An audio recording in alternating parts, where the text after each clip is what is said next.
Boys, welcome back. We got some things that have happened in the past 2 weeks since my last video. I was planning on just doing something talking about 2.0 and how much I love it, which I'll still do a thing on that, but my lord, we've had a lot happen in the past 2 weeks. We had the calling, two callings. Obviously 2.0 came out. We've had all these new spoilers for Uprising come out. Just about to get spoilers for the, I'm assuming, new Ninja cards. We just had that lore article drop, and in like 30 minutes, I think, we're getting spoilers for whatever that is. Real excited for that. But yeah, I just want to talk about the ban list today, since I'm so excited about that. And just finally getting to be able to play test the format. But first, just want to remind you guys, if you guys ever need to sell any cards, I am always buying Flesh and Blood, Magic the Gathering, Pokemon, so if you have anything that you want to sell, please hit me up. Outside the Box Gaming is the store I buy and sell with. So yeah, let's just jump right into things. So first of all, I want to say something that doesn't actually have anything to do with what's on the ban list. I just want to applaud LSS for being very fluid as a company. A lot of other games would have just stayed with their guns and just said, nope, we made this announcement, we're going to do it on this date.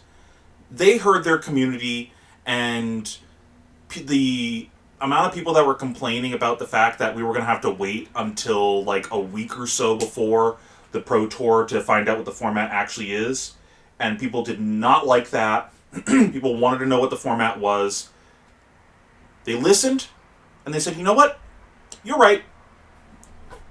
Here's the update. We'll give it to you earlier than we said. My bad. I really like that as a company. That ability to kind of shift and be fluid and move with the punches and everything. I'm impressed with LSS on their choice to do that. But that aside, let's just jump into the ban list and what's actually on it and what changed and just my thoughts on it. So first of all, classic constructed changes. Awakening Band, Autumn's Touch, I can't pronounce this card, Blood Sheath Scalata, and Seeds of Agony are all suspended. Nothing really changed with Seeds of Agony. That's basically just saying that until Chain is Living Legend, it's suspended, so basically will be unbanned eventually. And then for Blitz, again, we had Awakening Band, but also Viscerai and his signature weapon Nebula Blade are now Living Legend. Impressive that he hit Living Legend that quickly. That's crazy. Hardened Crossstrap is also banned. Stubby Hammers is banned on a different date. And then also Seeds of Agony is suspended here. Instead of Blood Sheath, they suspended Sonata. And then they suspended Snapback and Stir the Aetherwind. Sorry, I got a little something in the back of my throat. Clear that up. Now, I'm not going to talk about Blitz too much here. Just real quick on that at the end. I'm not a big Blitz person, so I don't want to talk about anything that I don't really know a lot about. Because Classic is my jam. Classic is what I play. So, Awakening and Bloodsheath are literally the two things that I have been calling for since even before Everfest. I was saying during Tales that Awakening was eventually going to be an issue. Both of these cards were the type of cards that, like, you need to design around constantly. Of every Guardian card, every Runeblade card you ever print now, you need to look at and go, does this break the game with Awakening and Bloodsheath? And that's not something that you want to do as a game designer, constantly be going, well, does it break it with this card? Because this card is the problem. It's similar to Birthing Pod of, every single creature ever printed now needs to have this check of, is this broken with Birthing Pod? Well, if you're constantly having to do that, maybe Birthing Pod is the problem. I personally don't think Birthing Pod is a problem in Modern right now, but that's a separate thought. I also don't really play a ton of Modern. I just think that deck was kind of fair. So I like that. I like that they pulled the trigger and got rid of these two cards, because even if they weren't a problem now, they would be a problem in the future, and they kind of are a problem now. Awakening completely invalidates aggro decks. How do you keep up with a deck that can have a 2-card 14? the average card in this game should be worth 3 or so points of either attack or block. Well, when you go pitch Awakening and get a Pulverize, you're now making your average value 7 between the two cards. That's so grossly above curve. And not even to mention the fact that the Pulverize has an on-hit trigger. So if we take that into account, it's now a 2-card 18. How do you race that? So that's a problem. And I don't think Pulverize is the problem. I think Pulverize is a really fair card. It's intended to be casted. It's not intended to be tutored and then played for free. And then, similar idea with the Blood Sheath, like all these cards are balanced around the fact that they cost mana, and when you remove that from the game, it's broken. I think Viserai and Oldhim, for that matter, are still in a really good spot, though. I don't think that these decks are really going to be going anywhere. And then, real quick on the Autumn's Touch thing, I think that's fine too. It doesn't really affect the deck that greatly. They still get to replace it with Breakgrounds and Evergreens. It's just a bit of a consistency hit to the deck, and I think that's fine.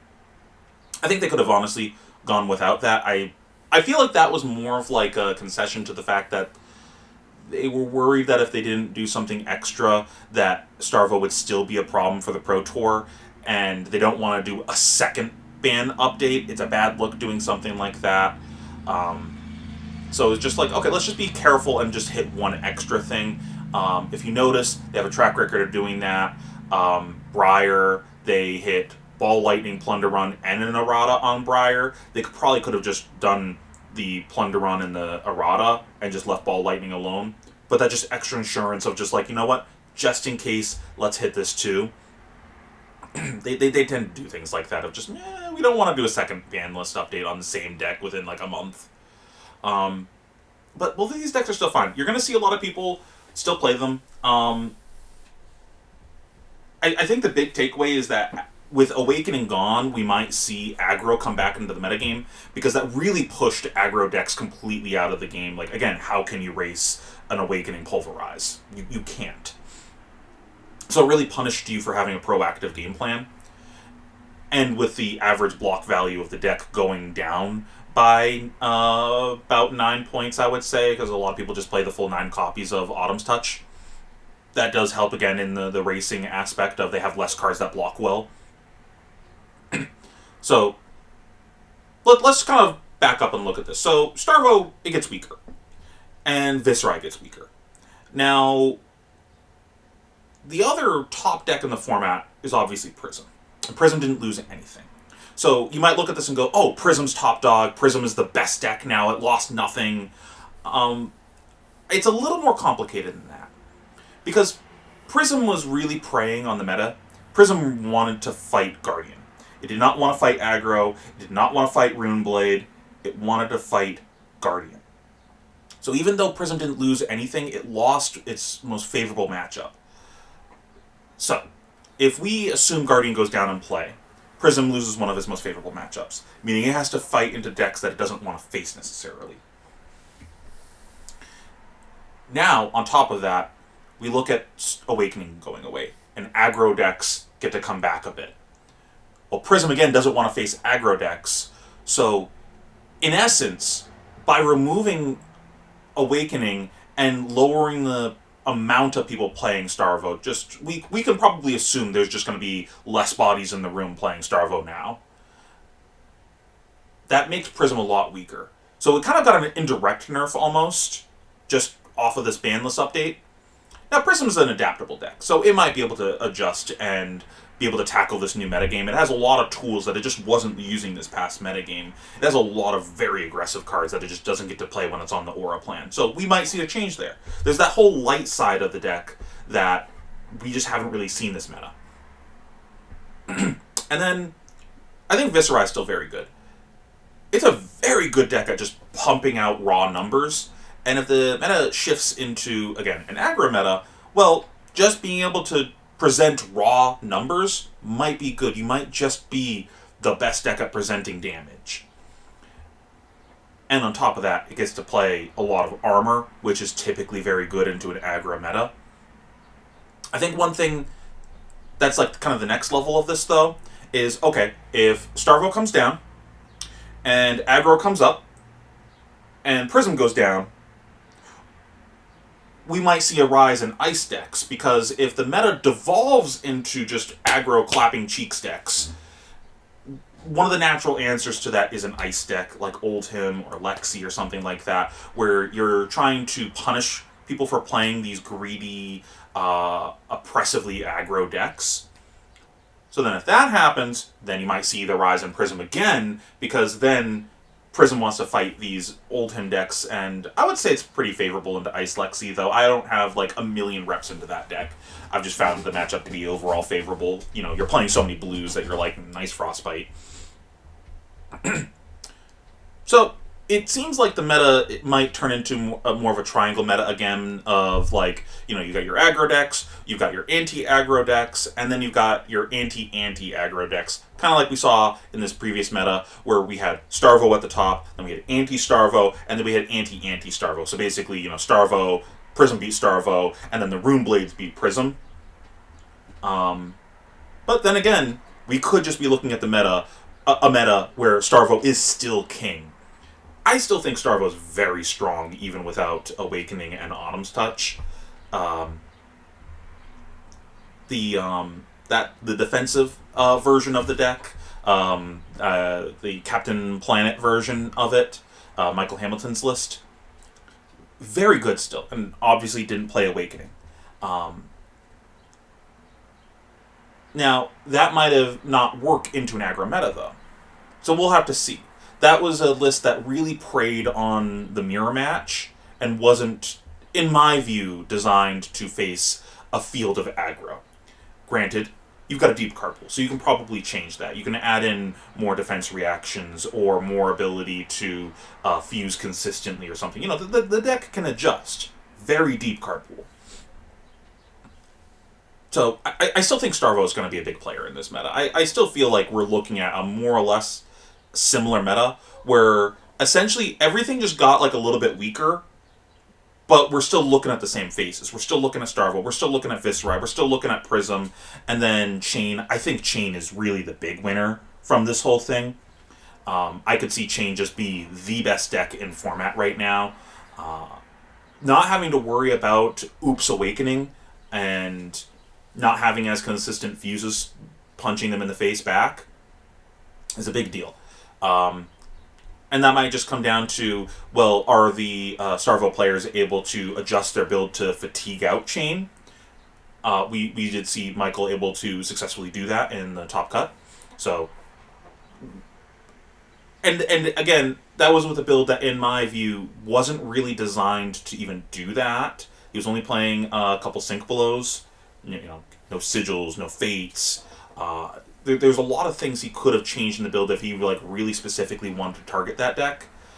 Even more ice cards, so that way he can more consistently push an Icy Hammer or get a Channel Lake off. So, you know, again, Starvo's a really flexible hero, so I think we're still going to see that in the meta, and it's just a question of, you know, can aggro beat these decks? And are people able to make a strategy that's able to beat Chain? But I think this is like an overall really good move on the metagame. I think this looks pretty healthy overall. Obviously going to have to playtest this a bit. I haven't had a chance to really sink my teeth into this in paper yet. But overall, I'm very happy with these changes. And I'm most happy about the fact that I'm able to actually sit down and playtest this now. I felt like I was just wasting my time with anything that I was doing up until this point. Like, do I playtest the current format that I've already put a bunch of reps into? Do I playtest a theory format where there's no Starvo? Do I playtest another theory format where there's theoretically no Viscerai? Like, what am I supposed to be doing with my time? So, I'm very happy about this. And then just real quickly, touching on Blitz, you know, no more Viscerai. We still got other Rune Blades in the format.